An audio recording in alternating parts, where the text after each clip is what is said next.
champion, fighting on this card on Saturdays. He makes his way back into the top shelf of the heavyweight picture. And Joe Markovsky, who's wearing a sweater. Too hot. Executive Vice President over at DAZN. Welcome, everybody. Devin, since you're sitting next to me, I'll start with you first. When we last saw you, you've talked about a comeback coming soon. What's the latest with your health, and when can we expect you back in the ring? I'm getting closer and closer to being back in the ring. I'm looking at early July for me to make my next appearance in the ring. You were at the fight with Ryan Garcia, confronted him afterwards in the ring. What did you make of all that? Oh, we're just still building up the fight. I think that's a fight that a lot of the fans would love to see, and it's getting closer and closer to happening. And we're just going to keep building it, and sooner or later, it will happen. Eddie, I think everybody agrees that Devin Haney has the potential to be a pound-for-pound type star. How do you build him into one of those mainstream type of stars? Well, I think he's getting there. From when he joined us and joined DAZN, I think his profile has risen incredibly. Of course, a couple of great victories as well. And there's no harder worker outside of the ring. I'm not even talking about in the gym, but I'm talking about building his profile, building his brand, understanding what it takes on the promotion side than Devin Haney. We say in England he would go to the opening of an envelope, and that's what he'd do to push himself, to grow, to learn. And him and Bill do a great job. The great thing about Devin Haney is at 21 years of age, most people would say him and Ryan Garcia, wow, that can be built into a super fight. These guys have so much confidence and so much belief. There's no building to do. That fight for me should come in November, December. We believe that DAZN and Joe would get behind that fight. They're going to have to get their checkbook out, which we know they'll do for these big fights. But for me, Devin Haney against Ryan Garcia is a super fight, and I really hope we get that. I think Devin's going to be boxing around June, July time. I think Ryan Garcia may go on the Canelo card. After that, let's just do it. Let's just roll into a huge fight. They're willing to take the risk, and I think fans will respect two outstanding young fighters getting in the ring at such an early stage in their career. All right, Eddie, you mentioned a super fight that could be in place with Devin and Ryan. One that I think everybody wants to see right away is based on what we saw last weekend. Tyson Fury knocking out Deontay Wilder. He wins the WBC version of the belt. Your guy, Anthony Joshua, has the other three versions of that belt after beating Andy Ruiz. What did you think of Tyson's performance, and how likely is it that we see a unification fight between those two at some point this year? I think that's inevitable. I mean, firstly, 3 months ago, PBC, America had all the heavyweight belts, and now Great Britain has all the heavyweight belts in Tyson Fury and Anthony Joshua. The conversations have been ongoing. I spoke to Bob Arum probably half an hour ago. I think the biggest issue to sort out now is Deontay Wilder. If there's a deal to be done where Deontay Wilder makes way for a Joshua Fury undisputed fight, we are absolutely all in for that fight. We're closing and just recently closed a couple of minutes ago the Pulev fight for June 20, but we know that Pulev is also promoted by Bob Arum. So there is a deal that can be worked there. For me, if there's no step aside, if you like, let Wilder and Fury go again in July. We'll box on June 20th. And then we can agree now, we can sign now for the undisputed fight in December of this year. Joe Markovsky, you worked so hard last year to try to get Deontay Wilder and Anthony Joshua into the ring. Does a Tyson Fury-Joshua fight excite you as much? Absolutely. It's the biggest fight, arguably, in world boxing. To Eddie's point, British heavyweights going at it. It's huge globally. Tyson Fury's done a hell of a job promoting himself in the US. Incredible performance last weekend, and that fight's huge globally, especially in the US and the UK, for sure. And Joe Parker, you were sitting ringside for that fight in Las Vegas. Just give me your impressions about what you saw. It was a fantastic performance by Tyson Fury. There was no secret. He said he was going to come out and push him back and throw punches and get him out of there. So I think he was telling the public that he was going to knock him out round 2. When I went and saw him, he said around 6 or 7. So what did you think of those tactics, Gary? I thought it was madness. I thought it was. I didn't think he was going to, execute it, but it was madness. He was fighting fire with fire. It was a great job by him. Mm-hmm. You obviously shared the ring with Anthony Joshua. You know Tyson Fury well, having just watched him. How do you think a fight like that goes? Go on, be honest. Yeah, I'll be honest. Listen, I think it'll be a great fight. I think it's a fight that we should make happen. I think everyone wants to see who the best heavyweight in the world is, and I'll have to side with Fury on that one. Sorry, team. Tough things to say. I'm curious, Joe. You suffered your first loss in a fight with Anthony Joshua. Deontay just suffered his first loss. From a fighter's perspective, how difficult is that to get past? It's not. I mean, when you go out there, you've given it everything in camp and you've given it everything in the ring. Well, at the time, you just have to accept it. I think acceptance and build on it, and come back stronger. And I think Deontay should take some time off, relax with his family, and come back stronger. Devin, you're undefeated, but what do you think of the mindset that seems to be throughout boxing right now? Everybody seems to be determined to protect that record. Sometimes when it stops big fights from being made.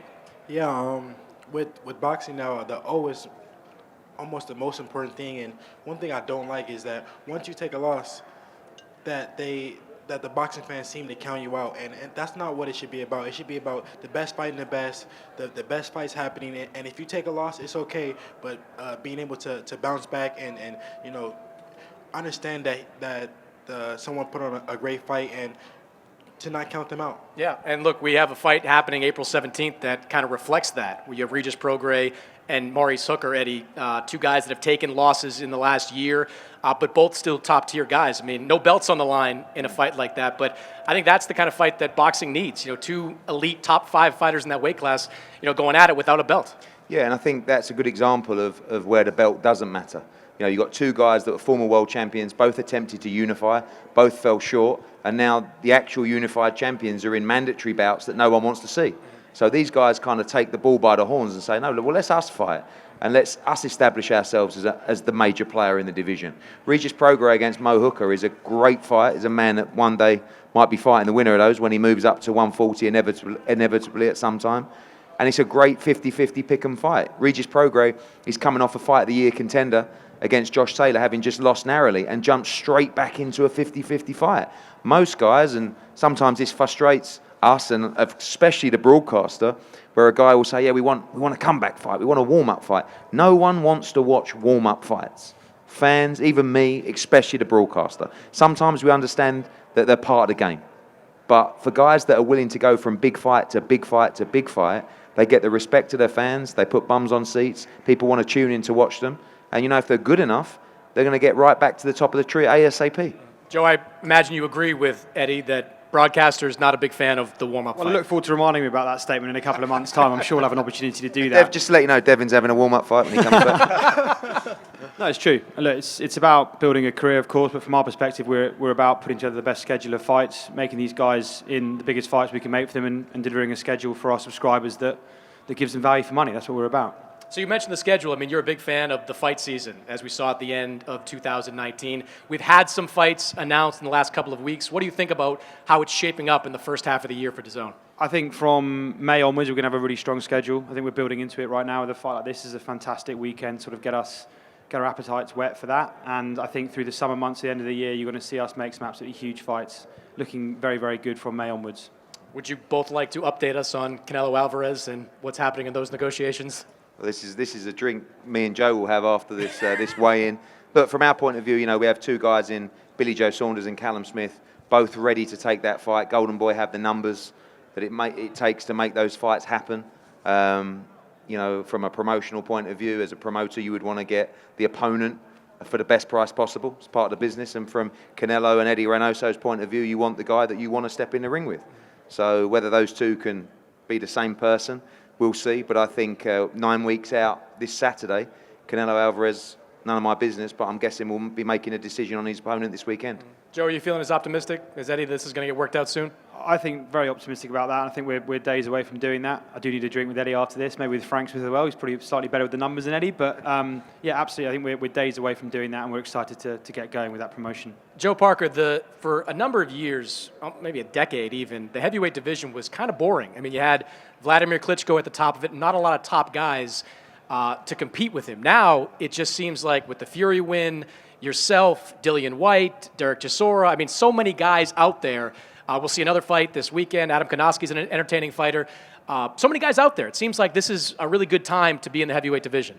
I think it's a great time to be a heavyweight. The heavyweight division's on fire. I'm right up there, ranked number 2, and I consider myself one of the best in the world. So I have to take care of business this weekend, and then it's up to Eddie to lock in a big fight. Absolutely. So. Looking forward to it. But how are you feeling physically? You come off the spider bite, maybe the worst spider bite I've ever heard of, that cost you a significant fight last year against Derek Chisora. How are you feeling going into this one? And I guess, how do you get back to that top level? It's 1-0 to the Spider. He's now got a T-shirt with a spider. I mean, we thought that Joseph Parker had the best excuse with the spider bite until Deontay Wilder come along with the ring walk suit, But this was just, from our point of view, just a really depressing moment when this guy had trained so hard for the Chisora fight. It was the perfect fight for him, going back to the UK for what would have been his third fight at the time.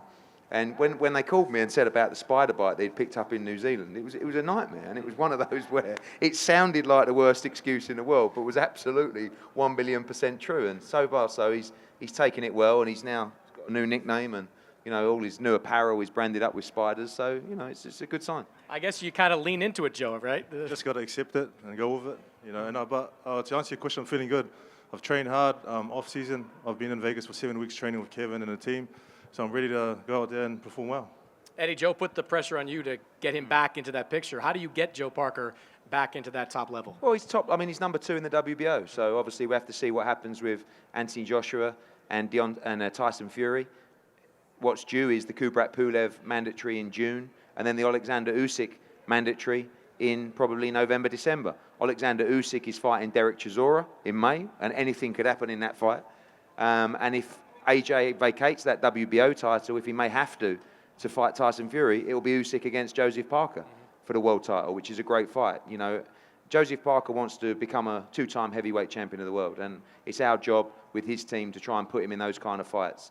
First things first, Sean Dell wins us tomorrow night. It's a fight that on paper he should win and win well.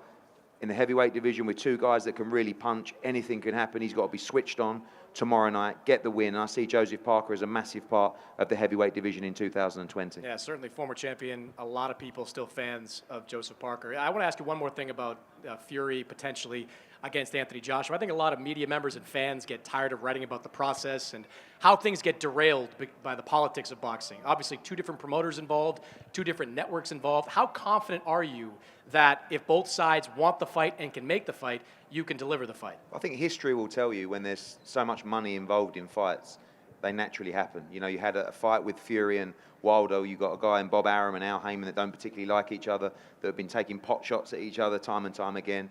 And every now and again, an amount of money presents itself where all of a sudden Bob Arum and Al Heyman become really good friends. And that can happen quite easily. And that can happen with the networks as well. You've got the difference between with Fury and Joshua, with ESPN and DAZN, where you've got one pay-per-view model and another that's a subscription model. And these guys are going to have to sit down with themselves to work that out. It's our job to make the fight. I promise you Anthony Joshua is desperate for this fight. I know Tyson Fury will accept this fight and this challenge. So I'm 100% sure this fight will get made. It's just a case of whether that's going to be this summer, but more likely in December 2020. Joe, do you share the same confidence as Eddie? Of course, 2 different networks working together at work with Fox and ESPN. Can it work in this situation? Absolutely. As we said all along, the devil's in the detail, but we have always been a sort of doors-open broadcaster. We're willing to get around a table with Eddie and the respective promoter on the other side and the other broadcaster and talk about how we might make that happen. And there's ways to make it happen. We're very open-minded on that, and we look forward to having those conversations. All right, I want to turn it back to the main event we have here on Saturday. You got Mikey Garcia jumping up again at welterweight. Eddie, you have... I've said this, I've written this before. I mean, I've chased girls in high school less than you chased Mikey Garcia. Like, you have been all over him for a long period of time. You get Difference is I got there. That's true. That was not a good number of years for me. But his decision to stay at welterweight, fighting this fight against Jesse Vargas, what do you think of it? I just think Mikey Garcia is a guy that loves to be challenged. I mean, I sat down with him, 2 years ago to try and, I was telling him about DAZN. He was sort of looking at me like I was mad. What is this? New idea that you've got. And as time went on, as the big fights landed, as the huge names joined the platform, he started to listen more, and eventually we got our guy. I think it's no secret that 140 pounds is the optimum weight for Mikey Garcia. The problem with Mikey Garcia is when you tell him it's not possible, he goes completely the other way. So when people tell him that he's not a welterweight and he can't become a 5-division world champion, he just wants to prove them wrong. This fight is a pure 50-50 fight, and the closer it gets, more people believing Jesse Vargas can win this fight. He's had the best camp ever. People worried about him coming back to 147. He has made the weight so well. He is so fired up, pumped up for this fight. And this fight is going to tell us everything we need to know about Mikey Garcia in the welterweight division. He lost to Errol Spence. He says things didn't work out with him, no excuses, but he has his reasons. But let's see if he can actually go and win a welterweight world championship. If he can beat Jesse Vargas in style, I think there's an argument that he can become a world champion. But Jesse Vargas is so pumped for this fight. It's such a wonderful fight. You know, Jesse told me at the start of this promotion that it would be like Morales against Barrera. I said, that's strong words. Leave that for me to say. He said, I promise you, you're going to get everything in this fight. I'm going to put it all on the line. You've got a 4-division world champion against a 2-division world champion. We're going to have over 10,000 in there tomorrow night. It's going to be absolutely jumping. What a card. Yafai Chocolatito, Julio Cesar Martinez against Jay Harris. You know, this man here making his heavyweight return to the ring. Israel Madrimov in a world championship eliminator. Pacheco, Espino. And there's a lot of people who are calling Mikey Garcia's name. You know, this man here. He just wants the Garcia this year. Ryan or Mikey, he's not bothered. But, you know, I've made no secret that our preference, if Mikey Garcia would be triumphant, is to make that Manny Pacquiao fight in July. Joe, one of the things Eddie's done with this fight, I think the Prograis Hooker fight as well, the depth of the card is really good. You know, this one is excellent. Are these the types of fights you want to see as the guy that stands there to approve them? Absolutely, that was the commitment. We 2 years ago, 3 years ago maybe now, got around a table and started talking about that, and that's what boxing in this country needs. Our view is there are too many cards being put together with only the main event of interest. It obviously helps ticket sales, it helps local ticket sales, and it helps us as a broadcaster give a 4 or 5 hour broadcast and gives you something to talk about live on air for a longer period of time than you otherwise would. So, yeah, we're massively in support of that strategy. It's worked for Eddie tremendously in the UK. It helps people grow their profile. It gives reason for fans to come to the arena early, and it gives us as a broadcaster more to talk about and more to play with. So we're absolutely committed to that, and we look forward to continuing to invest in that with Eddie. All right, Eddie mentioned Devin Haney and Mikey Garcia. You guys squared off a little bit earlier this month. What do you think of Mikey's decision to fight at 147? I mean, you know as well as anyone, they do make weight classes in boxing for a reason. Well, yeah, they definitely make weight classes in boxing for a reason, but I feel like Mikey is daring to be great, and that's what it's all about. You know, he wants his name to be in the history books when it's all said and done, and these are the type of things that you need to do for that to happen. So you come back this summer, if you have the option, just hypothetically, Mikey Garcia or Ryan Garcia, what's a more important fight to you? That's a tough one. That's like Eddie said, just any Garcia, because both of those fights are huge. I will make a ton of money with either one of those fights. The fans would love to see them. Either one. Your father said in an argument that was against Bernard Hopkins after that Ryan Garcia fight that you are headed to 140. Do you think that's going to happen in the near future? The only fight that I would go up to 144 as of now is Mikey Garcia. There's so much, great fights to be made at 135. It would make no sense for me to go up to 140 unless it was a Mikey Garcia type of fight. So you're looking forward to defending your title and maybe getting it back against the winner of Luke Campbell, Javier Fortuna, which is also April 17th. Most definitely. All right. Well, good luck to that, Devin. Joe, good luck to you tomorrow night. Eddie, Joe, thank you for being up here joining us. Everybody out there, thank you for listening for this period of time. And Saturday night, live on DAZN, Mikey Garcia, 147 pounds against Jesse Vargas. Thanks, guys. Hey there, fight fans. Breon Page here with Fanatics View. Thank you so much for watching. If you want to see more knockouts, subscribe down below at Fanatics View.